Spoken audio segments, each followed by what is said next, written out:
اذان سن کے فوراً مسجد کے اندر آ جایا کرو تاکہ اللہ تعالیٰ سانو زیادہ تو زیادہ ثواب ہو۔ ماہ مقدس رمضان المبارک بابرکت مہینہ ہے، اور مالک کریم نے، خالق کریم نے قرآن پاک کے اندر بھی اس کا ذکر فرمایا ہے۔ دوسرا سپارہ سورہ بقرہ، اللہ ارشاد فرماتا ہے یا ایھا الذین آمنوا، سبحان اللہ، سبحان اللہ بڑی بڑی آیات، سبحان اللہ، اے ایمان والے ہو، کتب علیکم الصیام، سبحان اللہ، سبحان اللہ، سبحان اللہ، ہم نے تم پر روزوں کو فرض کیا ہے، کما کتب علی الذین من قبلکم لعلکم تتقون۔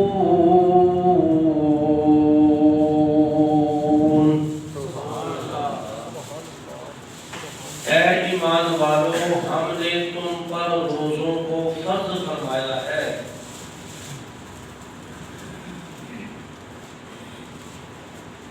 جس طرح پہلے لوگوں پر فرض کیا تھا، پہلی امتوں پر بھی روزہ فرض کیا تھا۔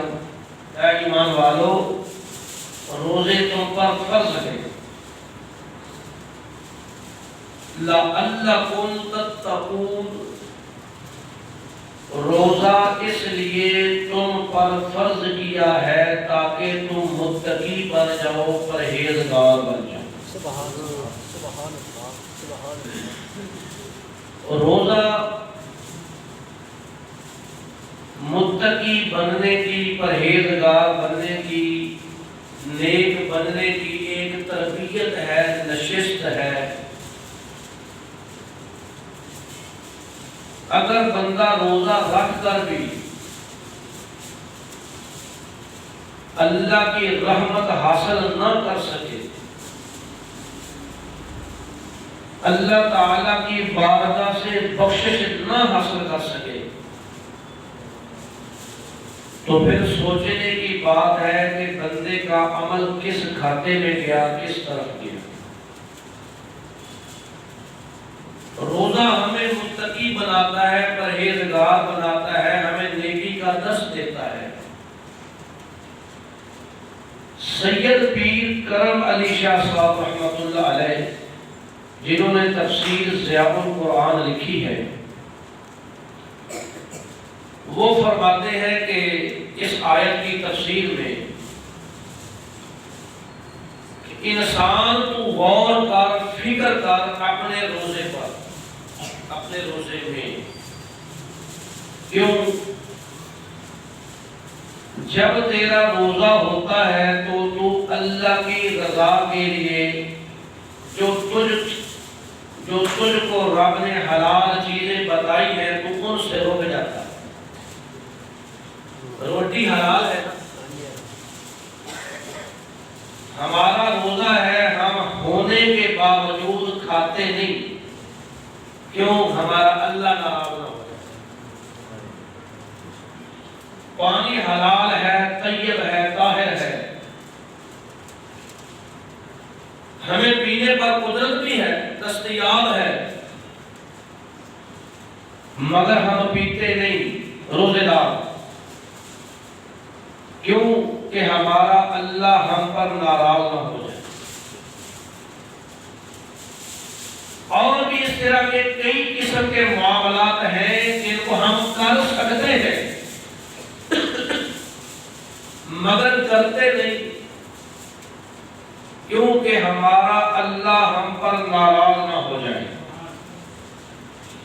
تو پیر سید کرم علی شاہ صاحب رحمۃ اللہ تعالی علیہ نے بڑا نکتہ سمجھایا۔ آپ فرماتے ہیں کہ روزے دار مسلمان تو خیال کر، جب تو روزے کی حالت میں ہوتا ہے تو اپنے اللہ اللہ کی ناراضگی سے بچنے کے لیے، اپنے اللہ کو راضی کرنے کے لیے تو حلال چھوڑ دیتا ہے، حرام کے قریب نہیں جاتا، تو حلال نہیں پیتا، حلال نہیں کھاتا، حلال استعمال نہیں کرتا، اس لیے کہ تیرا رب تجھ پر ناراض نہ ہو جائے۔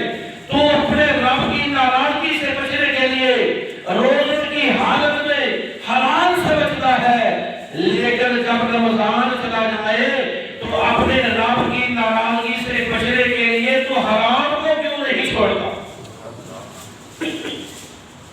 میرا خیال ہے آپ نہیں سمجھتے۔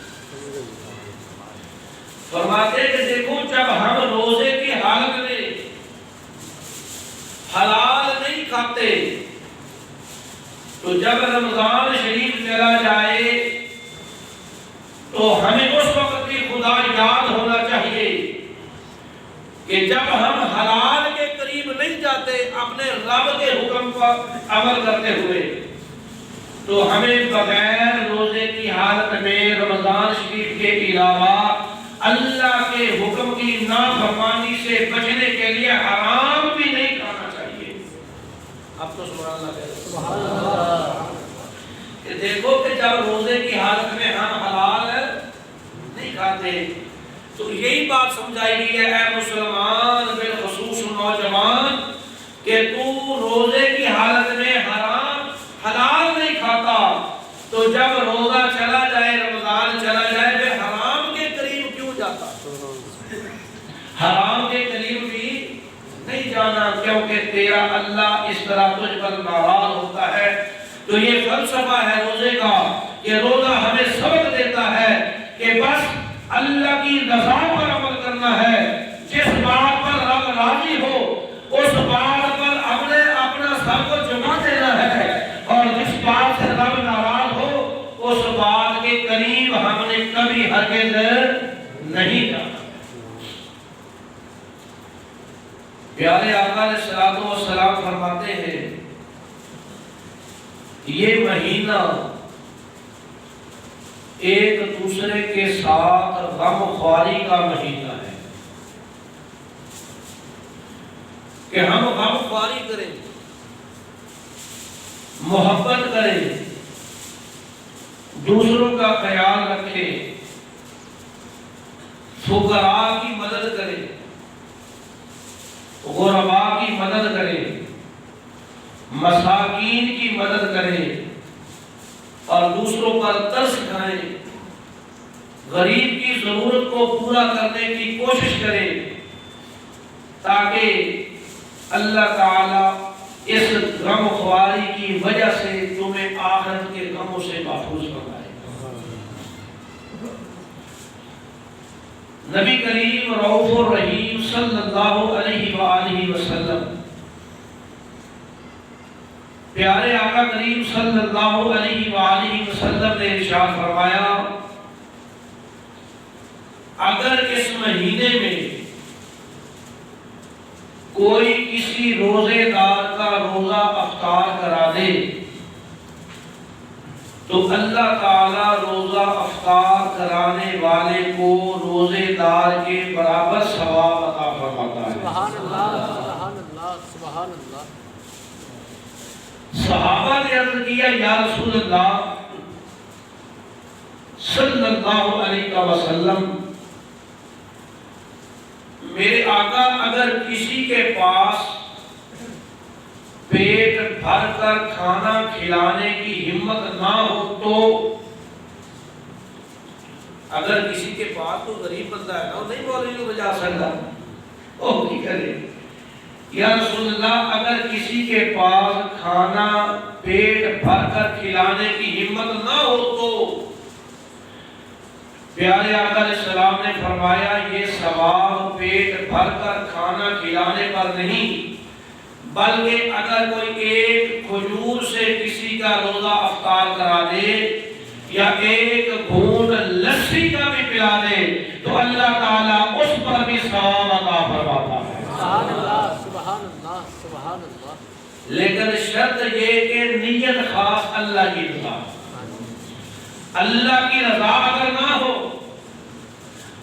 دیگیں پکا پکا کر اور پانی کے ٹب میٹھے بنا بنا کر لوگوں کو پلاتے رہے، اس لیے کہ پتہ چلے کہ حضرت صاحب نے بڑی سخاوت کی ہے۔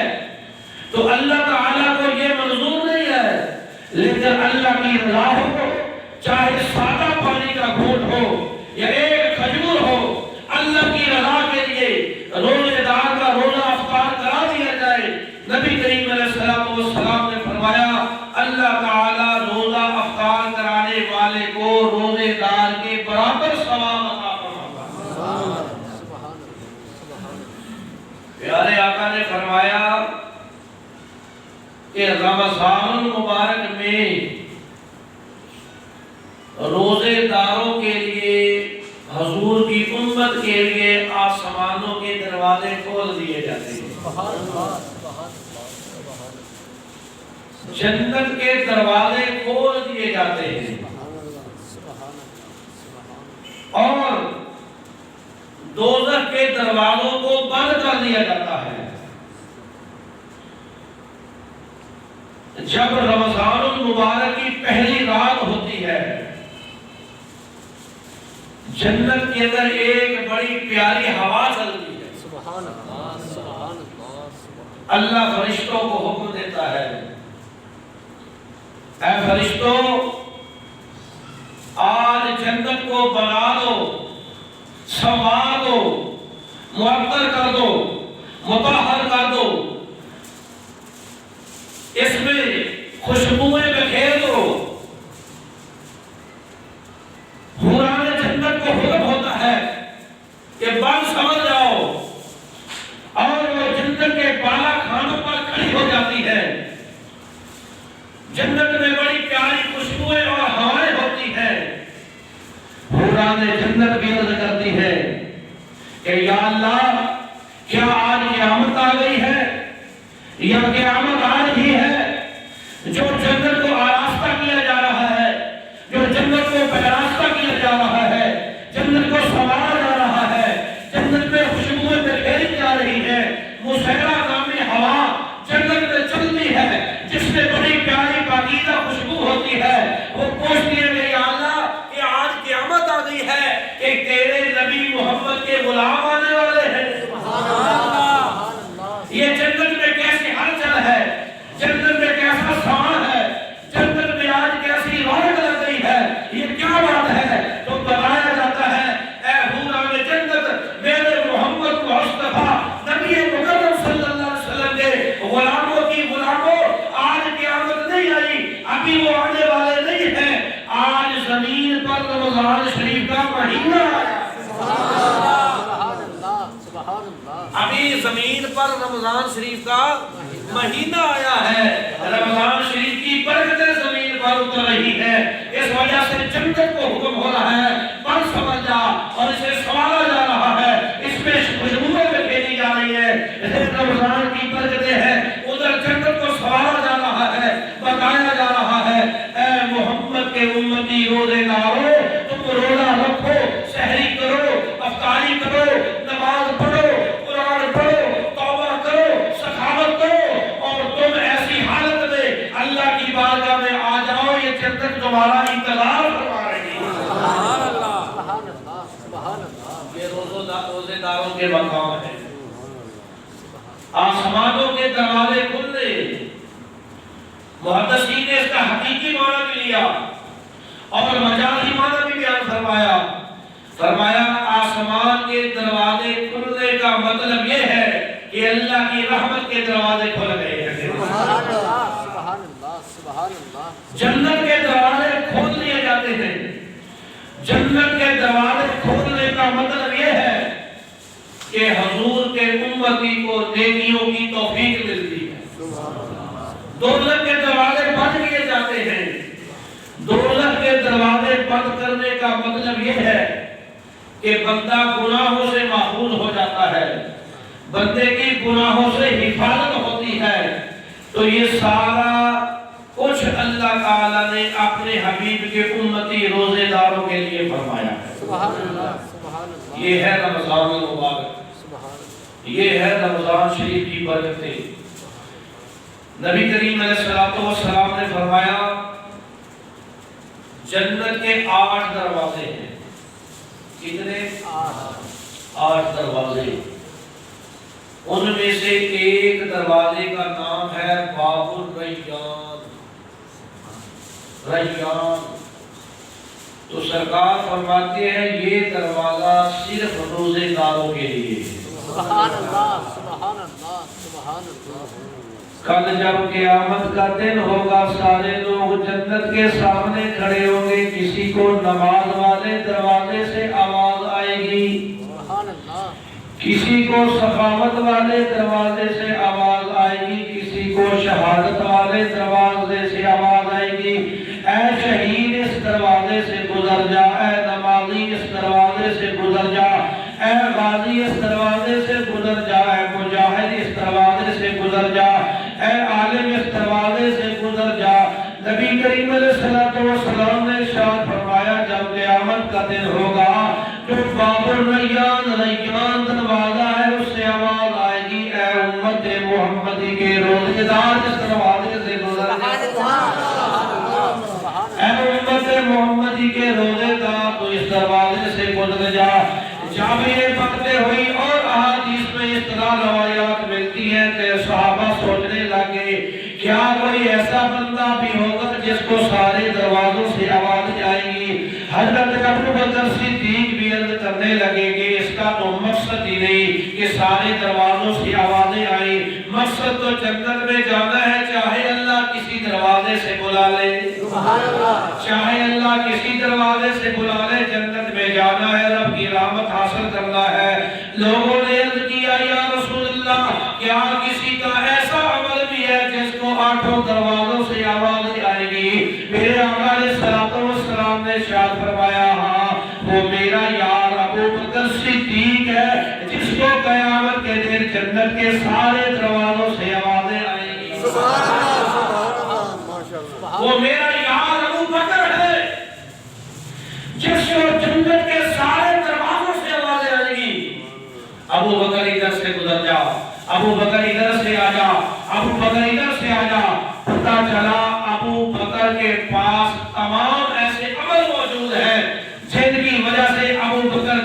اسلامک ویڈیو دیکھنے کے لیے ہمارے چینل اسد گروپ کو سبسکرائب کریں.